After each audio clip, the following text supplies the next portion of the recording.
It's the Anfield Wrap. Neil Atkinson, Mike Nevin, Rob Gutman and Simon Hughes. We've got a German film crew in who are filming with reference to a film they're making about the use of the song You'll Never Walk Alone around football and all that sort of stuff. So if you can hear anyone moving around in the background, it's them getting all sorts of fantastic angles. And I said to the lads, you need to watch out for this. There's a film crew coming today, and I've got to say Mike Nevin's put the effort in. He looks tremendous. He's gonna have a population of German housewives absolutely all over him by the time this film airs.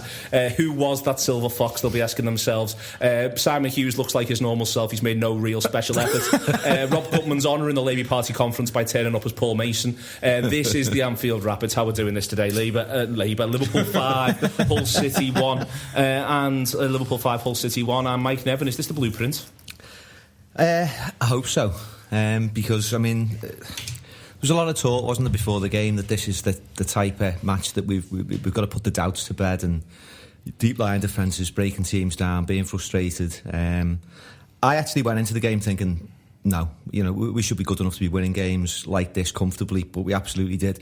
And I thought that we actually took it to different levels. We played really sort of beyond the level I thought we were capable of. I think you have to reference the quality of the opposition, and I suppose there's the 10 men thing for a bit, but generally speaking the first half was outstanding, and it's just reinforced my own thinking that's sort of developed over the last 3 games really, that we're in with a massive shout in this league, as long as we can keep hold of City, who are obviously flying as well. Keeping hold of City. We'll come on to talk about that towards the end of the show. I think, Rob, the first thing to say is Mike there says that Liverpool were outstanding. I thought Liverpool were outstanding, first half especially, but what's outstanding is the pace of thought, the pace of movement, the pace of recovering the ball, the pace of every single aspect of the way they play the football match is quicker than the opposition can live with. Yeah, we're sort of defaulting to being quick and outstanding. It's becoming the thing we turn up and do. I'm less concerned about what Liverpool are going to arrive. I'm like Mike. I wasn't anxious about it, and I within 2 minutes normally I'm thinking about our first substitution in any given Liverpool match, because we're not already 2-0 up. But this one very, very quickly, because of that pace and that movement, and the fact that you just couldn't see frustration ahead of you. I was a lot more relaxed than I have been for years.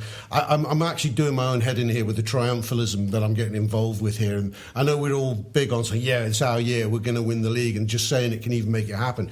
But the evidence before my eyes so far is far different from 13-14. The evidence is here that this is a really strong Liverpool side. It is that, Mike mentions their side, they get a man sent off, and that helps in theory, but the fella who's getting sent off gets himself sent off for stopping Liverpool from making it 2-0. Yeah. He handles the ball on the line, and at that point 2 goals probably wasn't even a fair reflection. At that point 3 goals was probably a fair reflection in terms of Liverpool's superiority over Hull.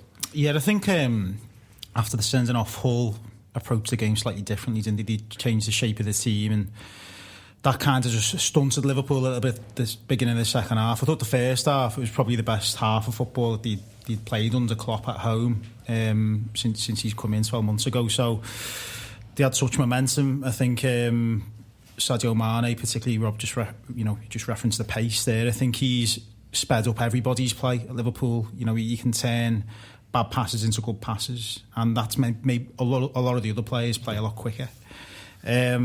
So yeah, that is the blueprint. I know that was the first question that you'd asked Mike before, but I think Liverpool have got to approach most games like that. I just think now, there's a couple of pieces in the press today about, there's not one star. This Liverpool team, the star is the team, and the star is the manager. And I think that terrifies the opposition, because the threats are coming from all angles. I thought the first half, Hull just had no answer to any of Liverpool's play, really. It could have been, if it had been 6-0 at half time, I don't think anybody could have complained. I think the bad passes, I'm going to come back to you on this, the bad passes into good passes thing is important, isn't it? It's the idea of, it's something that, for instance, we've heard Carragher say repeatedly, that's what they used to do in training, start drilling the ball at people.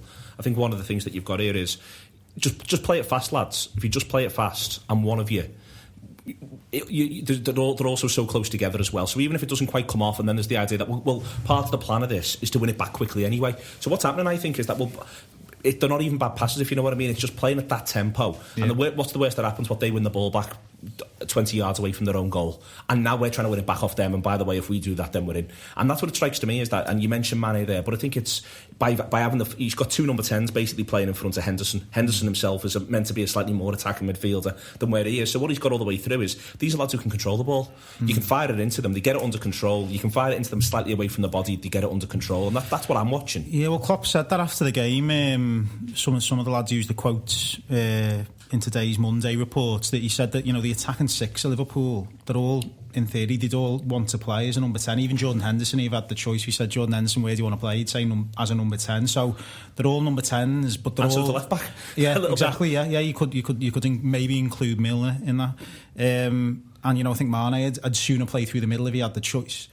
So yeah, I think what that also means is that, everybody kind of feels, because they're not quite playing in the position that they want to, although they're being allowed to express themselves creatively, there's that kind of more of a feeling of selflessness amongst that group of players, because they're all having to chip in and do things that they wouldn't necessarily naturally do, and because they're not in a natural, what they would consider themselves to be, a natural position, it means that they're having to think that little bit more about where they are and what they're having to do. So it's not too unnatural for them, it's sort of alien positions, but it's just making them think a little bit more and making them feel like it's more like a team game, and they're all doing a shift for the team. And I think you can tell that with the work rate. I mean, you can talk about all the possession and the speed of Liverpool's play, but it's the way they get back behind the ball as quickly as well, because there's no way out for Hull. I thought the quotes from Curtis Davies I was literally just about to read them. Pretty revealing. Yeah, Curtis Davies says the football, the passing, they're a very, very tough team when they're on the game. It's hard to lay a glove on anyone, Mike Nevin, he says, put it that way.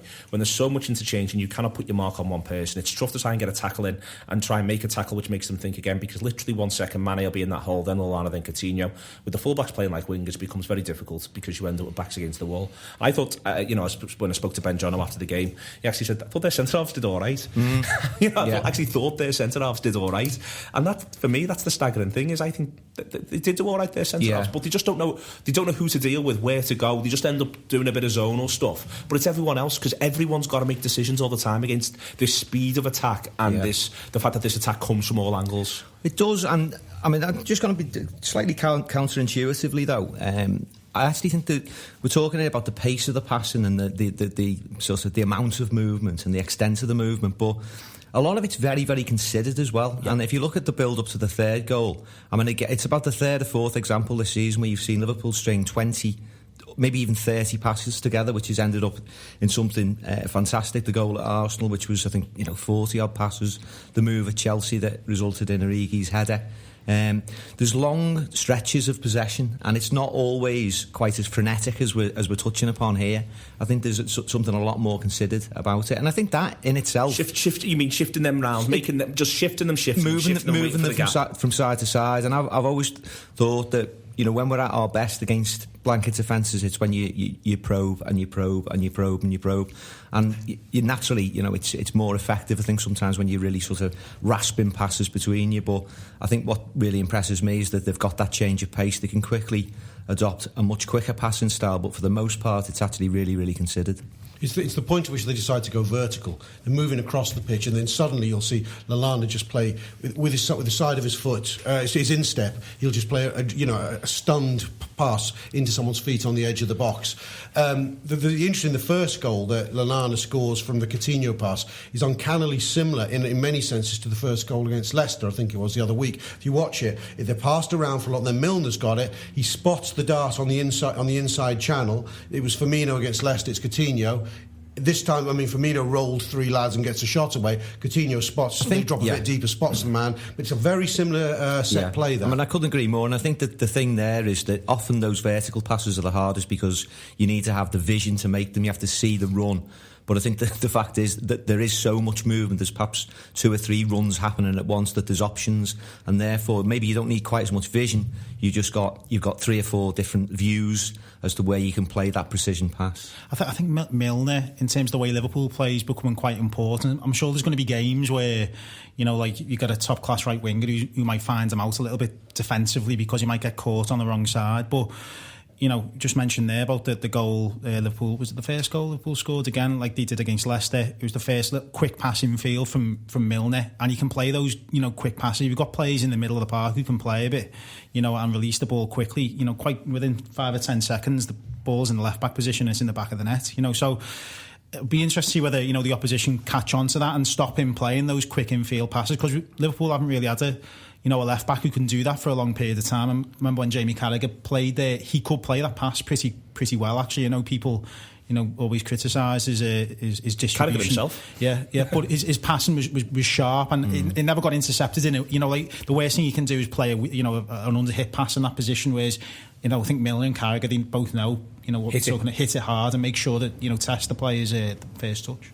And on that though, again, I'll come back to you on that, which is that you're mentioning it's something that I think is difficult for. You're not set up for it. You'd expect the left back to be the left back. I mean, I saw United play with Blind there against Leicester before our game, and I thought Blind was doing some of the same stuff. He's clearly a really good footballer, Blind. He's good with the ball at his feet, and he's able to arrow balls in field from the left back position. And I think that side's, Leicester are probably prepared for Luke Shaw, and he's a really looks a cracking player. Luke Shaw, he gets up and down.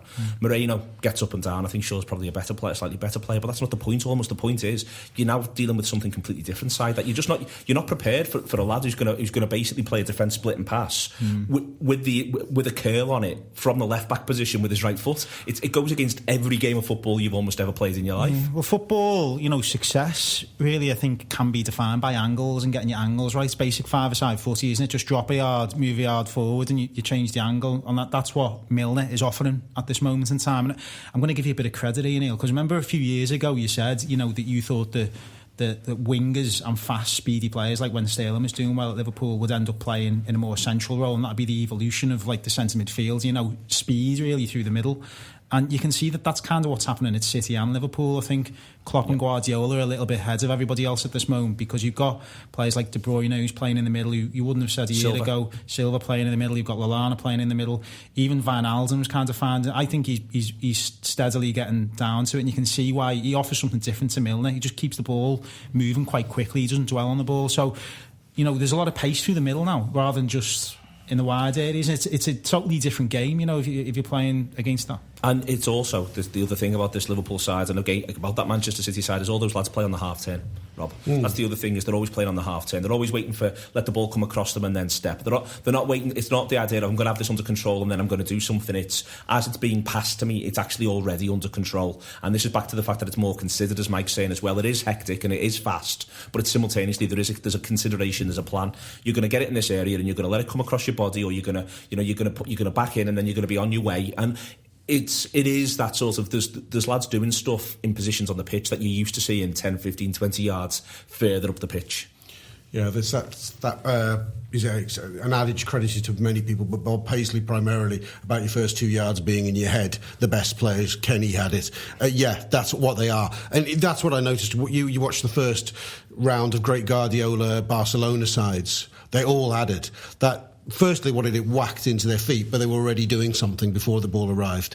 They were already on the move. And as Si's quite rightly said, it's pure five-a-side what we're doing. And that's the only way you get through packed defences, other than going the set-piece, big man route. And But on the set pieces, for instance, and I want to come on and talk about us attacking from all angles and creating chances from all angles. Matip should make it 1-0. Yeah. Matip really should make it 1-0. Coutinho should have then made it 2-0 as well. Yeah, and Coutinho then misses another really, really good chance. But it's the idea of, you're right to say, when the opening goal against Chelsea comes from a set piece. The opening goal against Derby comes from a set piece. Liverpool should score the opening goal from a set piece against Hull at the weekend. But it is this sort of we're getting better at that. We're doing this football bit better. We're getting better at that, and it is the idea of we're going to find a way, and that's suddenly what it's the difference one game can make. And I wasn't that worried about the game either. I echoed sort of the sentiments that have come out for all this is the sort of game Liverpool's struggling. I think it's worth pointing out that Hull do still look like a championship side. Really, they've had a couple of results that have flattered them, but they shipped 4 against Arsenal, so there is that. But I also just felt that we would have too much. Part of that, though, is we've got a million different ways we can hurt you, Mike. Yeah, and if Liverpool do start scoring more scruffy goals, and I think there's the signs that we will do, because I think we've got greater physical presence, certainly in the shape of the 2 centre halves from set pieces, and other players liable to weigh in with goals from set plays. I just want to return to that stuff about the half turn thing and players playing on the half turn. Milner in particular was so impressive because he did it in really tight confines near the touchline on a number of occasions. And just watching the game, about 2 or 3 times I thought, how's he done that? How's he got away from his man there? You're just not expecting it at all. But I think as a team, they're all doing it, and it is about sort of drawing the opposition in as well. And getting them turned as well. And in the pub afterwards, we were talking to my dad about it. We were just talking about arch exponents of this skill. And we were talking about Dalglish and the ability to use the backside as well. And also that it sort of reminds you of Iniesta at his best as well. But he's always keen to gather the ball in, but be always turning, always looking for an option. The Mane goal was a bit Kenny-like, wasn't it? Yeah. And again, at the end of a fantastic move, that one as well. I think part of that, though, is all of this is to a certain extent, and I think Milner, Mike's right to highlight it because he's doing it a bit more in the left-back position, a little bit more vulnerable, but on the whole, Liverpool feel to me like a side who don't have fear of losing the ball in two different ways. The first way being they don't have the back, and they're all trusting each other's control and technique, but secondly, well, if we do lose it, we'll just get it back. Yeah, well, I think if you watch closely, like Liverpool now, the pass isn't always to feet. It's like sometimes it's kind of a yard or two in front. So it means the ball's always going forward. So it means that you're not getting caught behind. Because if you try and pass the feet, there's a chance sometimes it might go the other way. You know, whereas I think Klopp has told them this isn't. You know, I'm not saying this is gospel, but it seems like they're trying to pass it 2 yards, you know, further forward. So it means that Liverpool always only have the momentum with the attack. And I think that's just crucial. Because I remember speaking. Who was it? I did an interview years ago with Jan Malbin. He was talking about that was the way they did it at Ajax. It was like always pass it forward, like even if it's like, you know, a couple of yards away. So it gives the fella, you know, who's receiving the ball some space to run into. And it means that if you do lose the ball, you know, they're not going to get troubled going the other way necessarily quite as much if it was an under-hit pass. It's not getting nicked away from you and exactly. Carried. They've got to win it. Yeah. So I think that, you know, that's the thing that's really stood out for me. You know, the Liverpool sometimes they do lose possession, but it's not like in areas which are going to, you know, trouble you really. You know, it's like at the moment there's a lot of space in the wide areas, and I think it's quite interesting with Milner because, you know, the full-back positions sometimes, you know, you can either become the position where the player playing there can maybe touch the ball more than any other player on the pitch. Now, but it can also become an area where if you Moreno and they kind of know that you don't want to give him too much of the ball, you can get caught out. Whereas, because Milner is good on the ball, it means that he's probably having more touches of the ball than he would be if he was playing in midfield anyway. He's become a bit of a playmaker in that position because it's all coming from that area. So I wonder at the end of the season, it'd be interesting to see Milner at the end of the season because he could end up the season, you know, having scored 10 goals from Liverpool as a penalty taker, you know, scoring goals in important matches whilst also contributing lots of assists, maybe more than he would have done had he been in the middle. So it'd be interesting to see how that develops. I think it's interesting as well, and quite critical really how Klopp manages that situation as well, because I mean, he's not the youngest player in the squad, and I think it's quite testing on the legs to be playing that role because I think there's a hell of a lot of work going into it. Noticeably doesn't get Derby, and he's not even on the bench. Yeah, and I think there will be times and there will be games where, and you know, Moreno has a bad rep, but there will be games, and Si, you alluded to it before. There was actually an incident quite early on in the game where Milner was caught out for pace. There was a ball over the top. It's actually one of the few examples in the first half where Hull looked like anything kind of a threat. And I just think that there will be certain matches where Moreno's pace might just be better suited. And you know, there's another 10 fantastic creative players on that side, and you don't want to be sort of over-reliant on Milner's thrust going forward as good as it's been over the last 3 games, really. Other things to keep sort of to push on with here, Rob, as well as the foot and throat stuff first half. You felt as though Liverpool got in 3-0. It was almost a minimum requirement. There's an argument to say that they should have been further ahead. It wasn't for a lack of ruthlessness, though. Certainly not from Klavan and Henderson. You know, the pair of them are both very aggressively nicking the ball back, keeping Hull penned in, gone down to 10. They're not quite sure what they're doing. I felt as though, you know, as I say, Liverpool could have got to 4, maybe even 5 at half time. Yeah. But Hull were there was no introduction of any doubt or any chance for Hull City, if you know what I mean. It was being made crystal clear to them that this football match was nothing to do with them anymore. No, this is the hallmark of the new Liverpool. Did we see signs of it last season? Yes, we did at times, but we're definitely coming to take it as default again. I keep using that word. That is what's happening all the time now. There isn't that phase. there isn't that phase where us scoring heralded the opposition suddenly waking up and presenting a challenge. Us scoring, it felt like old Liverpool. The floodgates were about to open. That's what it felt like. And they did open. That's exactly what we did. I mean, at 2-0 down to 10 men, we didn't relent. We got the third goal. That's a key goal to get, by the way, because, at 2-0, you let them get one back with 10 men. Suddenly it becomes an attritional game where they sit in for a set piece in the last minute. It's a big goal to get that third one. Klopp was fuming with the second half, by the way. He was really, really unhappy with it, and I can understand why. I can understand why, because they did kind of ease off. I mean, I was speaking to the guy sitting next to me in the press box and said, this could be a record score the way it was going. It wasn't just the chances; it was the way Liverpool were playing, and they kind of, they didn't let Hull back into it, obviously. But I mean, I'm sure we'll talk about their goal, but that shouldn't really be happening. So the warning sign, the warning signs are there for Liverpool as well. I mean, as good as they're playing, no matter how good you might think you are with the confidence, at any game in the Premier League, if you switch off just for one moment, it did feel to me like it could be a record score, and I was wondering if I was being a bit grumpy after the fact. And I'm glad to see the manager was the same thing, because I remember, if we do occasionally reference 13-14. I remember 13-14, where one of the reasons why we end up needing to chase the game against Crystal Palace, one of the reasons why Suarez gets the ball off the net at 3-0 is because he wants Liverpool to score 10. Goal difference could end up being a thing. It could end up being a factor, and there was something in my mind going, lads, you can really put these boys to the sword. It could be 6, it could be 7, it could be 8. Totally. I mean, I before the game, I thought I was actually considering a 6-0 bet, and at one point I was thinking, well, I'm glad I'm annoyed that I haven't put it on, but I suspect we might get more than 6 anyway, so I wasn't that bothered. But I thought certainly the last 25 minutes, certainly after we got the fourth, which sort of corrected the wrong of them getting the goal back, I thought we were lax. I thought we were lax not in the sense that we weren't trying to get forward and score more goals, but the amount of overhit passes, and I just think that there was concentration. Didn't the subs made a difference? I thought Can looked a mile off. Yeah, totally. I thought Grujic didn't look that fluid. I think it took all of the intensity out of it, and I know Rob's a big Emre Can fan, but I think the way, from what we've seen in Liverpool, I'm not sure he's got the required pace almost to play quite as effectively in that unit, and I think he's got a battle to get into the side. I mean, not just in terms of actually getting fitness and sort of time into his legs, but I think there's people who are ahead of him in the way that we're playing. But as I say, just to conclude on the frustrations, really, I was really frustrated that we didn't get a lot more than 5. And some of the I don't know whether some of the overhit passing might just sort of coincide, well, not coincide, but tie in with what you were saying, Simon, about playing balls ahead of people. But there were 3 or 4 occasions where we played the ball 5 or 6 yards too far and into touch. I totally agree with what you're saying about Can as well. I think that he's got it up by 10-15%. I don't know what that means. Mathematically, I don't really know what it means. but he's let me stand an arbitrary figure here. He's 23, isn't he? Now he's been at Liverpool for a couple of years. He knows the club. He knows the Premier League. He knows who he's playing against. It's unfair to compare him to like past players, but I suppose I'm going to. Steven Gerrard is winning games for Liverpool at the age of 20. He's got 3 years behind him, really. So he does need to kind of really up his game. I think it must be. Not everybody coming to the side that's playing at that pace.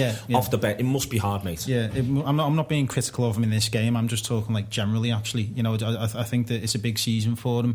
In the same, a couple of weeks ago we were talking about Jordan Henderson, the potential end of Jordan Henderson. Suddenly, that's looking like a master stroke at the moment by Klopp, because I thought he had a really good game again at the weekend and was probably Liverpool's most important player against Chelsea. So, there is time for him to get back, but to get up to the level of. But I agree with Mike. I think it's not necessarily his pace; it's the pace at which he does things. Sometimes a little bit not quite as sharp as it needs to be. But he needs time on the pitch. Yeah, so that's why I feel sorry for him. He needs time on the pitch, and he needs the best attacking players ahead of him, because Klopp can complain, and I was a bit gutted is not the word, but at 5-1 that there was goals in it for us. But who comes off? Is it Firmino and Mane are 2 of the first to come off, aren't they? And that just blunts us as far as I'm concerned. Firmino got the 90. Two of our main attacking players. I think Lallana. Does Coutinho come off at some point? I think Coutinho. I'll get it. Coutinho, man. But I felt we didn't have our sharpest attacking tools in the box in those latter stages. I'll say the point. Emre Can hasn't hit the ground running. But then again, you know, he's only had bit parts to play so far. He's come back from an injury. As you said, 2 weeks ago, Henderson's not the real deal anymore. Yeah. I tell you what, a week ago, my favourite player, Coutinho, wasn't getting picked for the side. Yeah. And then he comes and delivers a performance on Saturday, which is quite unbelievable. It's illustrative of this sudden real sort of strength and depth on a great bench. Yeah. And I think my assessment of Shannon, I mean, it's not really designed to be critical. It's just an observation on the type of player he is, and it's based more. Right. It's based more on what I saw of him last season and the season before, and what Simon says is the speed with which he does things as opposed to his pace over the ground. Because as my daughter reminded me, towards the end of the season, certainly in the European games, Villarreal at home being one example, he was superb in that, and he looked pretty rapid in terms of his recovery surges and things like that. But the problem is, when is he going to get on the pitch? Because this is what the lack of, you know, if he's got... Well, it's the lack of European football, isn't it? If we had the Europa League this Thursday, you'd say, right, you're playing in that Europa League game, and then we make 8 changes, come back, go from there. You know, but he doesn't get the start against Derby because the manager's trying to do... I think he's trying to look at certain other things. Yeah. But now, you know, for instance, the next League Cup game's against Spurs at home. Now, I would start him in that right now. You know, if that was happening tomorrow, I'd start him in that. But I think it's not... You know, it's not a walk in the park that he gets that one, because it might be that the manager fancies that and thinks, well, we'll have a go at that, and, you know, and go from there. And I just feel a little bit sorry for him, and I think it is feeling sorry for him. So I thought he was good against Burton, and then he gets the injury that he gets, and then that takes him back out. And this is a manager who, you know, he's doing the same thing with Sturridge. He's not messing around here. If you're not fully fit, if he doesn't think you're 100%, because he wants these lads to play as 100%, I think you're going to struggle to get on the pitch. I think we'll have the same issue with Sturridge as well. I mean, you know, Origi. Origi definitely. I mean, but I think with Sturridge in particular, because he's got such quality, and you're going to need him in games. And you know, if it is off the bench for half an hour and it's 0-0 against stronger opposition, then Sturridge is an obvious candidate to come off the bench. But getting him sharp, you know, if he's not going to be in your your starting 11 per se, then I think that's a big issue. Especially with, I mean, people have talked about, you know, managing his fitness and his injury problems and the bench being ideal for him. I don't think he's that type of player. I think he's got to get a proportion of starts to get up to a level where he's at his most effective. Well, the manager did say before the game, both before and after the game, when it was coming out on Friday, he hadn't done the back-to-back training sessions. Yeah, he's only trained on the Friday. I think they've agreed almost that you've got to be doing these sessions if you're going to start. But the other thing I thought as well was when Sturridge came on, I actually didn't think it made that much difference. The issue with Grujic and Chan was I thought you sort of drop off a cliff, and I think that Sturridge came on, he just went to do what Firmino was doing. Well, he won a penalty, didn't he, more or less straight away? Yeah, wins the pen, and I thought it gave Firmino a boost. Yeah. I thought Firmino was first half an hour was brilliant, and then began to sort of have less involvement in the game. And then I thought when he got to move, I thought he was back bright, a new challenge almost, because it almost got too easy. If you know what I mean. Sturridge, I thought, great, still looked great. It was the two midfields that I thought just took the wind out of the sails. Si mentioned 5 minutes ago, before we got stuck into this, we mentioned the goal that we conceded. Soft to give the corner away from Milner. Gave a couple of corners away, didn't he, Liverpool? And like every time the whole lads one, it felt like, oh bloody hell, like you could feel it in the crowd, couldn't you? You know, they did that a couple of times. I mean, ultimately, Liverpool can't play at full throttle for 90 minutes. You know, even is it too much to ask for that? I don't know. Is it humanly possible to play with that pace and everything for 90 minutes? I don't know whether it is. You know, because you strive to do it. You strive to do it. You know, 85 minutes, 80 minutes. I mean, Liverpool probably did it for 45 plus 10 here, you know. I think Klopp made reference to doing it for 95 minutes, didn't he? But I mean, whether you ever actually get that. I mean, if he does that in one game, there will be like a 12-0 scoreline.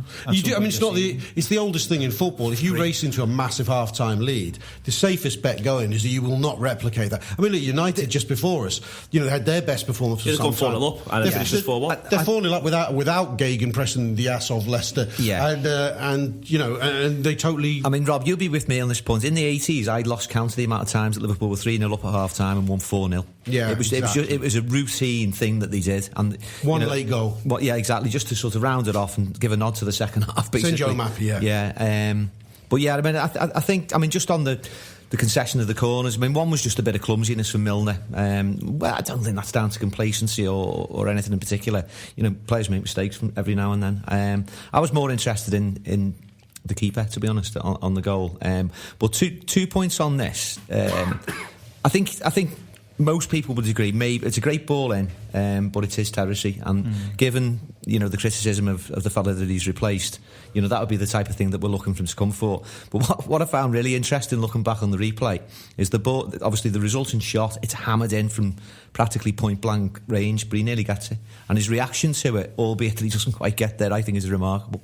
I didn't spot that. Yeah, he nearly gets it. He nearly gets it, and I don't know. I was just looking for something positive, really. And the speed with which he reacts to the direction of the shot is he moves his feet and gets down quickly. Yeah, and he just doesn't quite get there. It's unsavable, basically. But I was just intrigued by the speed of reaction. I thought the issue of whether he comes for it or not, because it's my biggest bugbear with keepers, and I certainly was at pains to hammer Mignolet for not even coming to the halfway line to catch balls. I thought that one, if I'm it's now... against the rules, that means. My glass is going to remain half full with Karius for some time to come. He can do what he likes, quite frankly. But I would say that's a borderline one, whether he comes for it or not, especially as the centre-half seem to get there quickly. Who heads it clear first? Whose head does it skim off before it drops? I think Matip's in the mixer for it, trying to force it. Klein and Henderson sort of both go for the same ball and fuck it up, but...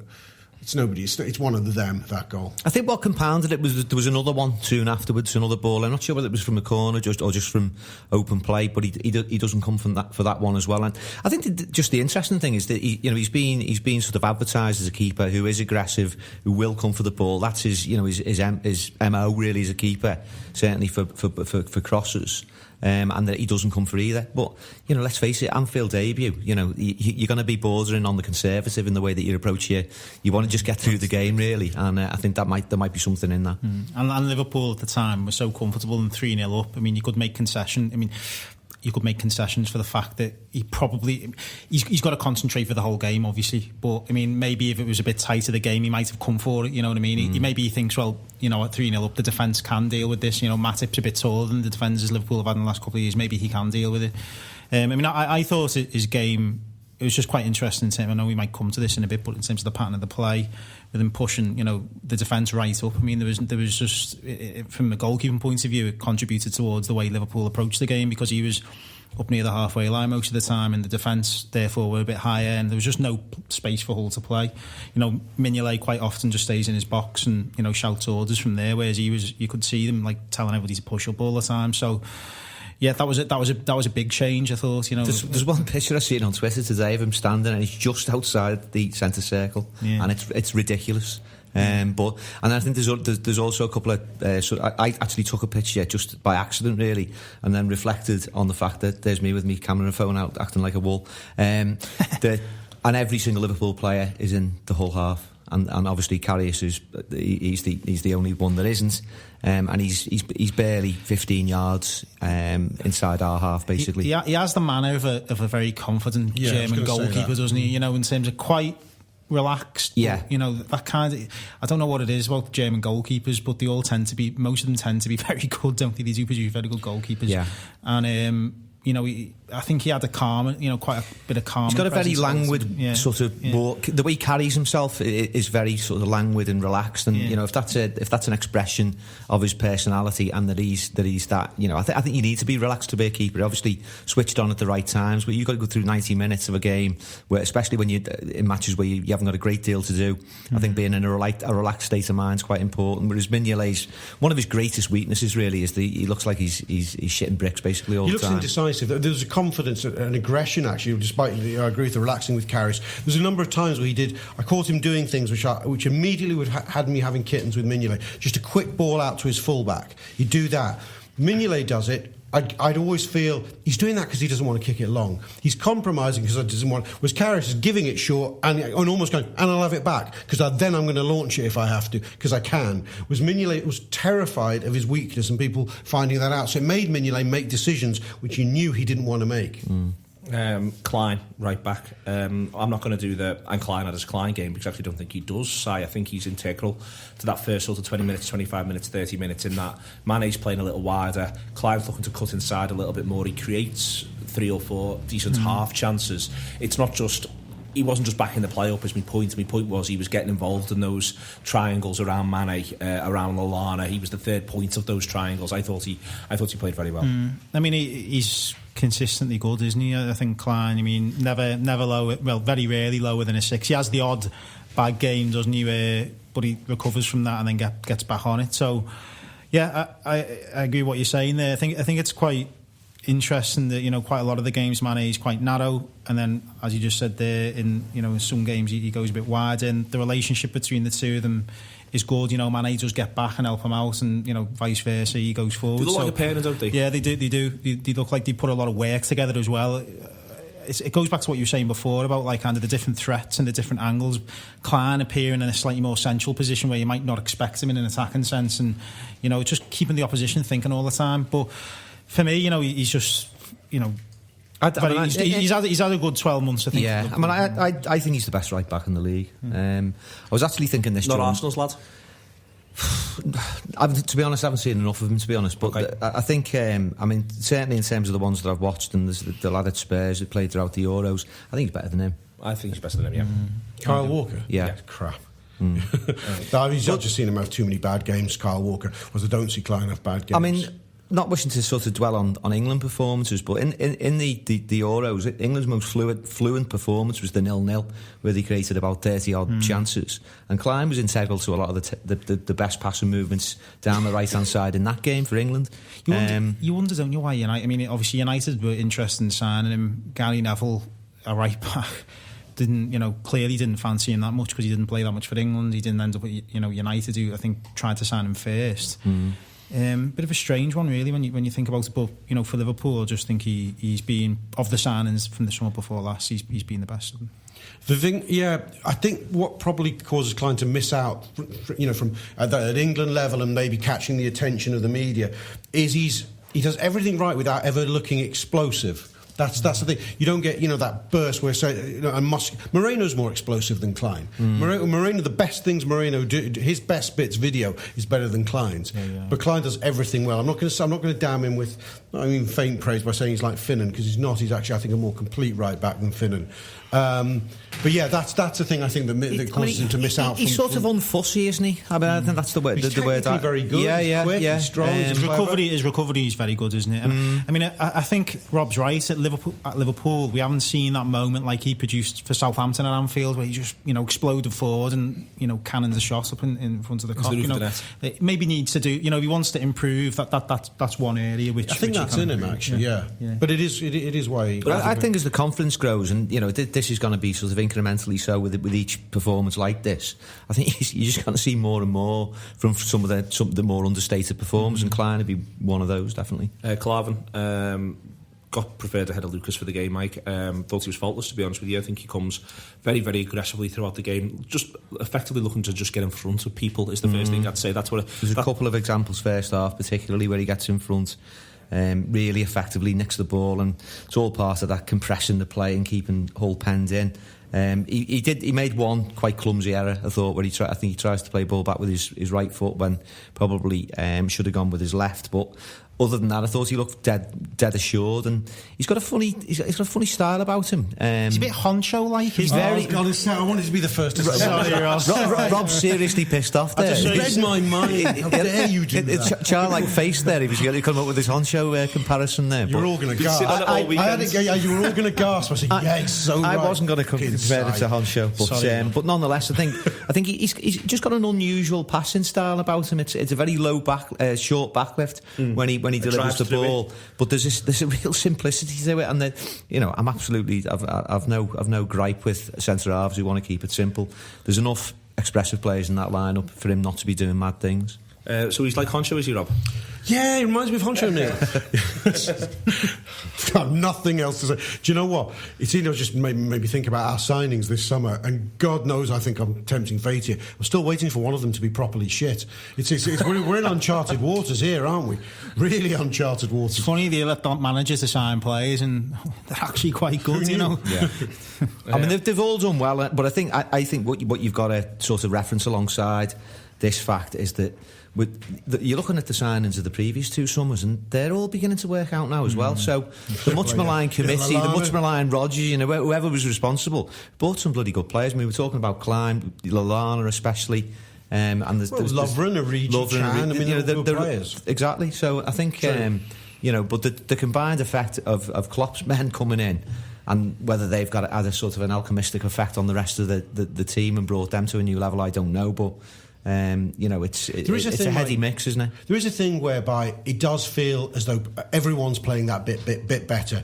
We're now rating players. We had as caught number 6.5, 7.5. Look at Lallana. I mean, it's not just the position. He looks world class at the moment. Yeah, he looks a really special player. Lovren's gone from being a joke to being, you know, you can see it carrying on to being a top improved centre half. All around the team. I'm fantasising about the Dortmund effect, where he signed journeymen, quite frankly, in terms of their reputations at the time, and got them to this level. There's elements of that, but I think it's also he's got rid of the ones he doesn't want, and I think it's worth remembering whenever we're talking about any of these players, and even the ones where we think he could do a bit better when he comes on, like Chan, for instance. The key thing you said about Henderson a couple of weeks ago, 3 weeks ago, was if it didn't want him to be here, he wouldn't be here. And now you get the impression he's got the ones he wants to work with, maybe with only 1 or 2 exceptions left, every week on the training ground, every day on the training ground. He puts so much stock in training. You know, he talks about it endlessly, and you get the impression he's got his lads on a personality level, on a technical level, and I think that you can see that a little bit more. And the other thing as well, and I'll go to Mike on this before we go back into going through the back to front.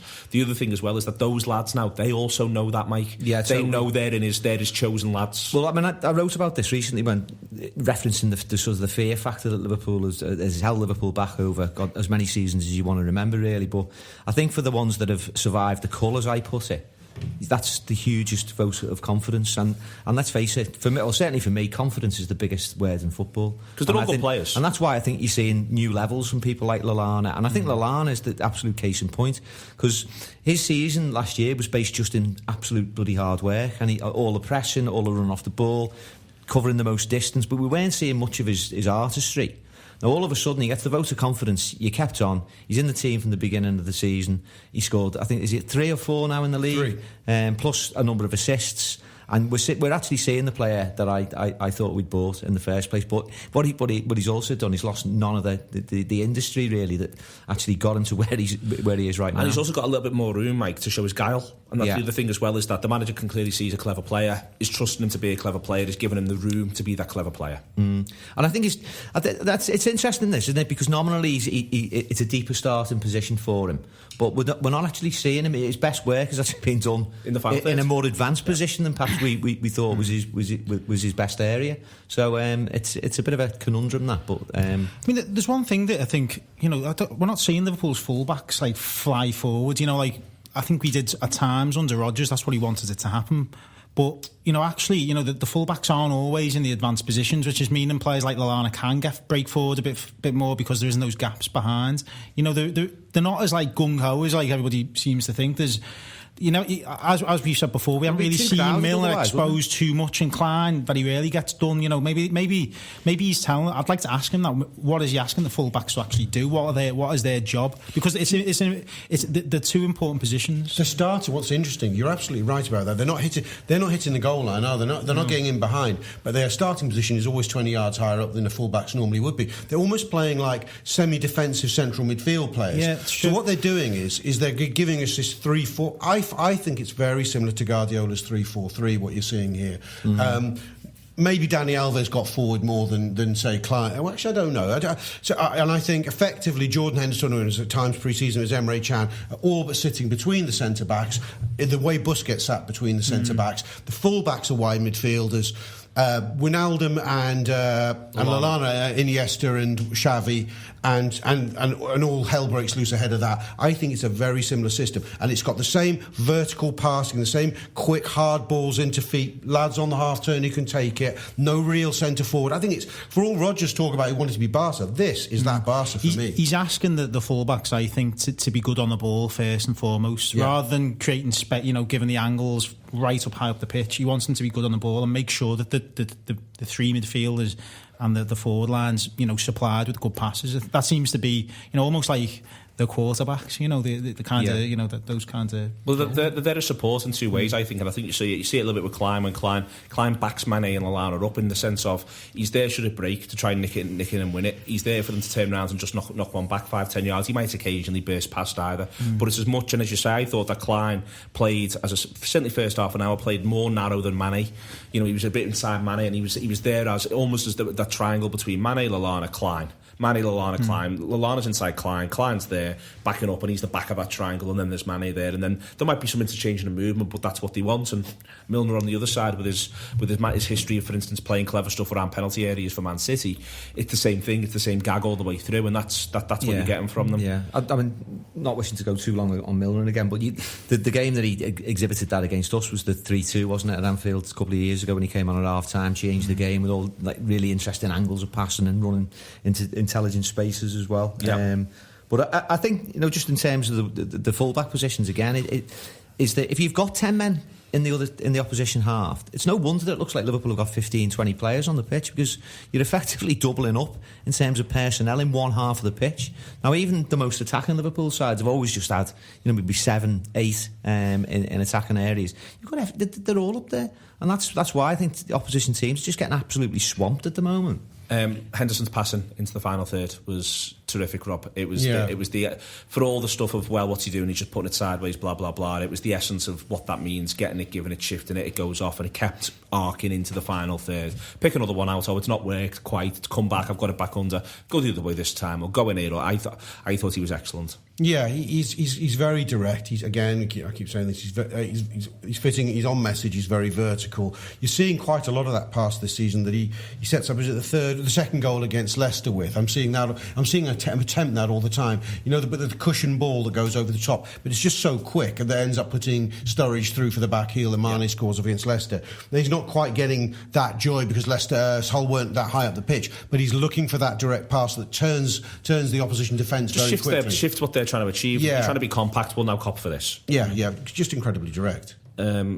It's just good performances, to be honest with you, Si. Uncomplicated, win the ball back, getting in front of people, not letting anyone turn, not letting anyone run. Yeah. Are we talking about the midfield generally? Talking about Henderson. Oh, Henderson, right, okay, yeah. I mean, Wijnaldum, we're going to come on to the thing with Henderson is, I mean, he's reinvented himself like nearly 3 times now at Liverpool, and he finds a way to get himself into the team and make himself an important player. I mean, that 2-3 seasons ago, I thought when he didn't play for Liverpool, those last couple of games, it really showed, because Liverpool didn't quite have that energy, and the whole team looked a bit tired suddenly, and I think now, he's playing a totally different position and one that I didn't think he'd be capable of doing, but he's doing it really, really well. I think it's a position as well where, as a captain, it's going to help him in terms of organising the team and talking to people, because it's from a position where he can do so. Whereas if you're slightly more attacking, you kind of having to think.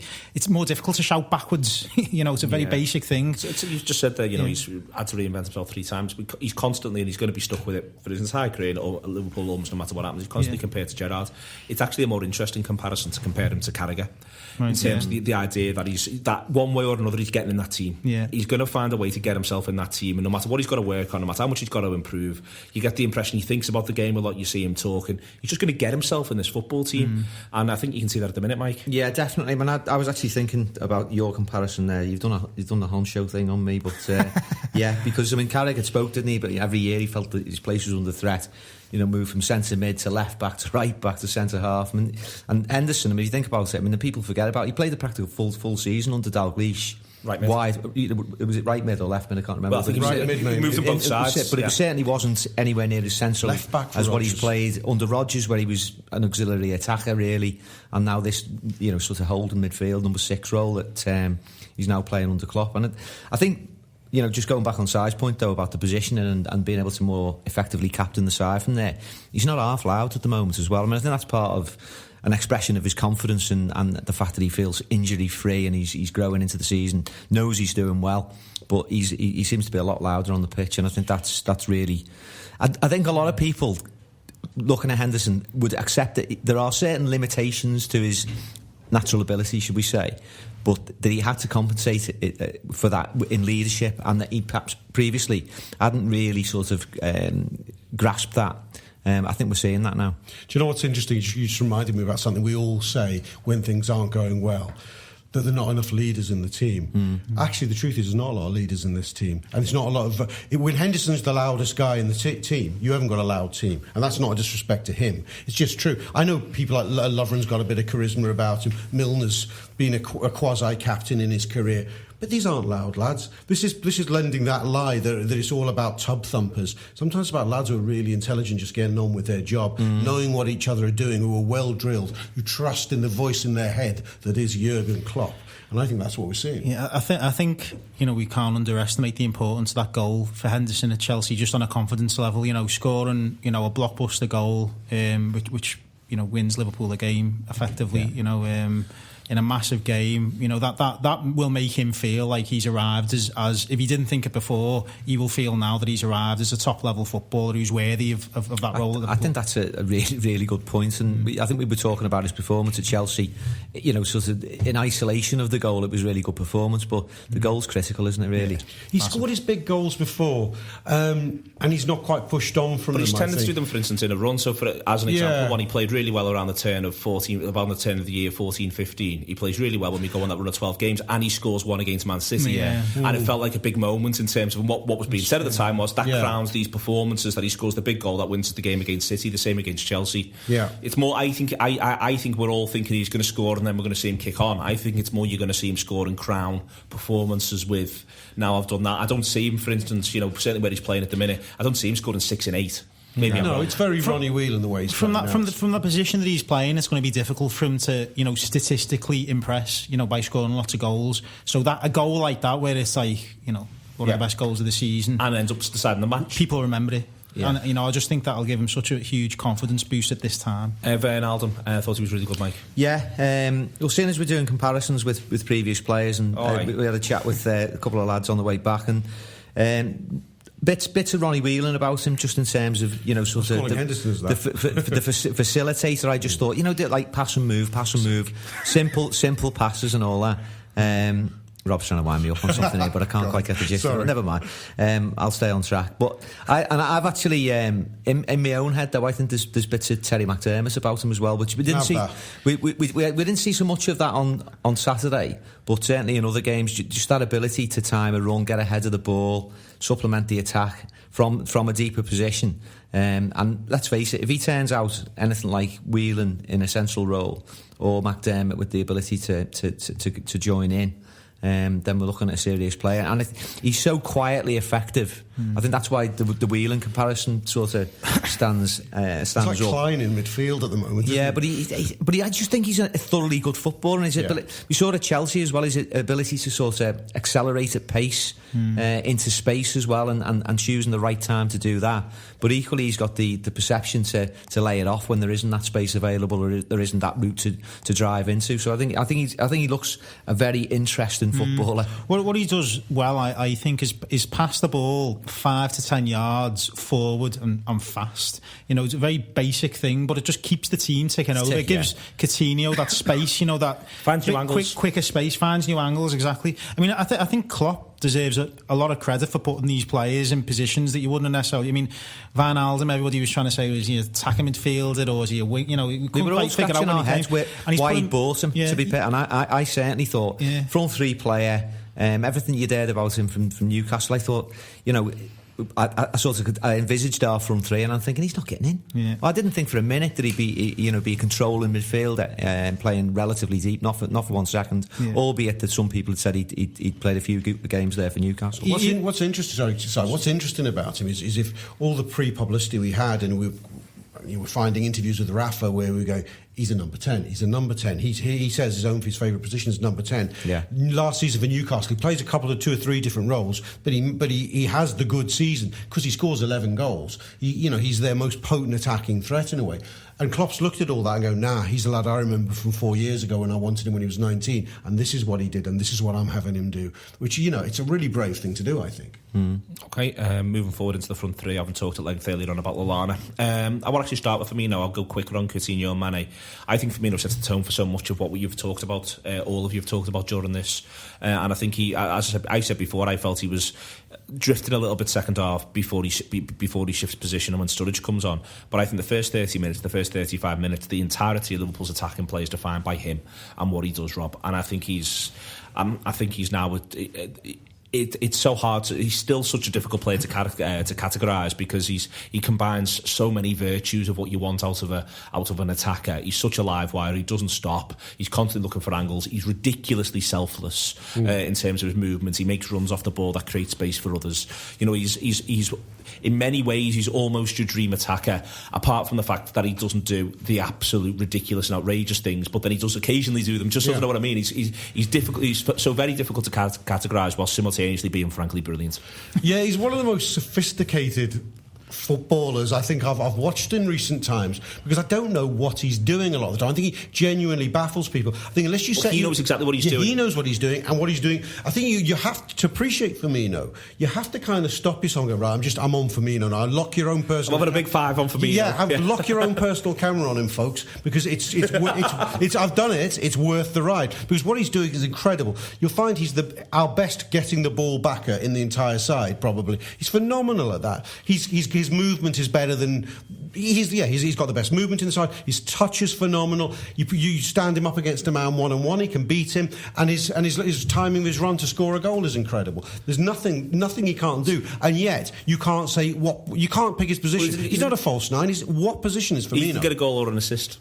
No, and he was our best attacker on Saturday. He didn't get a goal or an assist, and that to me is, that to me almost tells the story, Mike. I think that's the most exciting thing about him, really, isn't it? And I agree with everything that he's saying there. It's so hard to define. And where does he play? I've no idea where he plays. And the ultimate modern remember footballer? Sky used to have that feature where you could watch one player, and it'd be fascinating to watch that on a TV screen, just to sort of track and monitor his movement, what he's actually up to. There's a lot of stealth in what he does, I think. And what excites me, that I was thinking about this yesterday, was actually harking back to some of his outstanding goals, because, as you said, no goal nor assist yesterday, and yet he had a great game. But then I was thinking back to that goal he scored against Arsenal, which he curls in from 25 yards. If he starts doing that fairly frequently, plus all the stuff that we're talking about here, this invisible influence on the game almost, then you've got the most tantalising prospect, sort of imaginable, really. I think he's excellent. I think we're all silent on it. Yeah, I mean, I'm not quite as enthused as everybody else. I mean, I think he's clearly given something to the team, and I think that Klopp deserves a huge amount of credit again. Not that we want to make it too much of a Klopp love him, but for identifying that he can play as a number 9, if you want to say that, in the Premier League, when I don't think anybody would have said that before his arrival, really, that he'd be capable of doing that to the level that he has so quickly. I think he's going to have to add a few more goals to his game to really kind of solidify himself as the main man up there. But I know what you said. Like, he does move into positions which allows Mane and the other wide player, Coutinho, to fill that space, and it is very, very clever. I just think in some games Liverpool are going to still need that focal point sometimes. That somebody's going to really strike, because we can't quite figure him out. I don't know whether it's a strength or a weakness, whether he strikes fear into opponents, and because maybe he doesn't, that lulls them into a false sense of security almost, because they don't quite know what his threat is.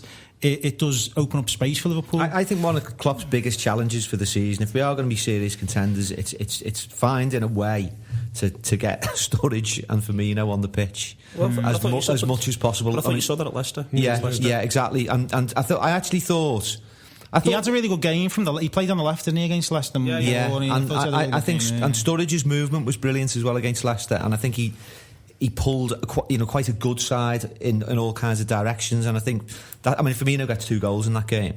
On Saturday he doesn't score, and I just wonder whether Sturridge's presence generally against Leicester just opens up a few more avenues for Firmino to get the numbers, the goals and the assists. Whereas on Saturday, in a way, it's more of an away match blueprint, because he's the one doing all the stretching, he's the one that's creating the spaces, and some of the less heralded names are filling. Well, Coutinho was one. Coutinho and Mane both score, and this is where, and you mentioned there, Sturridge doesn't get on the score sheet against Leicester. Firmino ends up with 2. Yeah. And there is this, but this is the essence of the star. The team is the star. The team is the star thing again, isn't it? Well, what I'm enthused by is the fact that we're now looking at those front 3 and going, Jesus, just give us them fit every single game. Just give us that, because they will take anybody apart. But you're also saying to yourself, hang on, I'll have Sturridge as well. It's really a perm any 3 from 4 when they're fit. Now, that's a hell of a luxury. You think back to recent seasons, you go, maybe 2 of my front 3 are really good, but on the bench, forget about that. They're B-grade players. Reliant on Sterling and Coutinho. We've got 4 A-grade players here for the top 3 positions. This becomes even... Well, it will become all the more important when the realities of a long league season come to pass, and we're talking about injuries, suspension, Mane going away to the African nations, all of this is when we're in mid-November. Yeah, and pitches are getting heavier. I know pitches are great these days, but generally speaking, the weather's a bit colder. There'll be a lad in there sometimes who probably just doesn't fancy it one day, but you've got, that maybe Klopp can pick up on that in midweek in training and pick the right 3 from the 4 if they're all available. But I think more pertinently, when someone's not available, then it's about keeping them all at a relative level of sharpness so that you can just... Mane's the one for me that, we could discuss this all day about where it went wrong at Burnley, but it'll be interesting to see how Liverpool reacts when he's not there, because he's the one for me that changes the dynamic of Liverpool's play, whether he's playing well or not, just by his pace. So, if he's unavailable, Klopp's done very well in kind of making sure that Sturridge is no longer, he's not there, it's not the be-all and end-all, but if he's not there, I wonder how the team reacts. I agree. I might be wrong on this, but I felt the first really, really good chance we make is the one where Coutinho does this ridiculous stretch and doesn't make contact with the ball. But that comes from a Mane move. Yeah. When Mane's sort of been tucked inside and he's bobbing and he's weaving, it's the first time someone puts him into the channel and he can face up his man, he gets in and he puts something across and you go, Mane has quickened the tempo beyond the others. What have I said wrong? Nothing. You're looking at me like I've forgotten a really obvious... I agree. Okay, good. I agree with you. I think that where I think this now becomes interesting is over the next few weeks is the sort of player and season that Ojo looks like he's going to have, and I think that might be the one where completely forgotten about him. Yeah, that could be the one where, for instance, he's getting better by the week. Someone, well, no, it's just the idea of someone who can offer you that little thing while he's obviously not going to be in his class, but offer you that explosive pace from inside there and something unlikely and a little bit of flair. And it wouldn't surprise me if certainly by the time Mike's referenced the African Cup of Nations, if maybe around that time, the manager might be looking at Ojo in terms of the one who he turns to say, I just need you to do this, and I know you're not going to do it as well as this lad just yet in your career, but this is what he's been doing and we just want you to have that little bit of inspiration every now and again and occupy people in the way in which he's been doing. All right, I think Origi's another one, by the way, in that category. I don't see Origi doesn't look like he's got the movement to play up front and do what Sturridge or Firmino is doing, let alone the idea he goes and does right mid. Yeah, I'm not talking about right mid, but I'm just talking about being a part of a functioning front 3. And also a second half of the season player, because as Mike says, it's going to grow and go and change. Also, there will come a day, I mean, I don't know what game it's going to be, it might be Watford away, where we're just a little bit less sophisticated, and you're you're leathering it forward, and he's an outlet running into the channels. And you just need to get to 60. We started this conversation by talking about a blueprint. Well, you can extend that blueprint to have a plan B, if you like, and I think Origi to me fits more in with that than he does this style of play, to be honest. All right then, huge thank you to Mike, to Rob, to Simon. Didn't get on to talking about the fact that this is a weekend that makes a difference. I've got written down here that I think we know who's good now, broadly speaking. Us, City, United, Arsenal, Spurs. I think what marks all those sides out, certainly the iteration of Manchester United we saw at the weekend, is that they all play with tons and tons of pace, but none of them are as fast as the Reds, none of them are as hungry as the Reds. And if Mike, Rob and Simon and Jurgen Klopp's reference to the second half is anything to go by, none of them are as greedy as the Reds. And that's the Anfield Wrap.